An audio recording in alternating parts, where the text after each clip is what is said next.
क्षमा प्रार्थना इच्छाकृत मिथ्या भक्ति ठारू अधिक मंद होता है।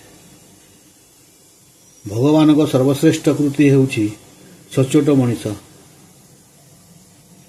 जीवन सबुठारु सुंदर जिनिस हेउछि स्वाधीनता।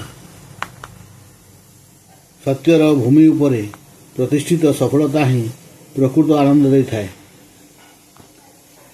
बेले बेले नीरवतार शब्द झड़ ठारू मध्य तीव्रतर होता है।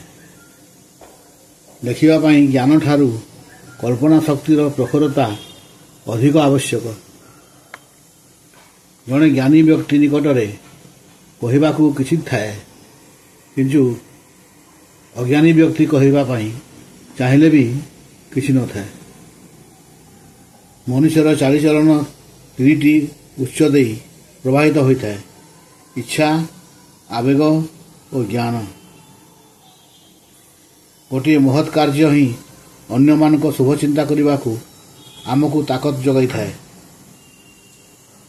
भल निष्पत्ति ज्ञान उपरे आधारित, संख्या उपरे नुहे।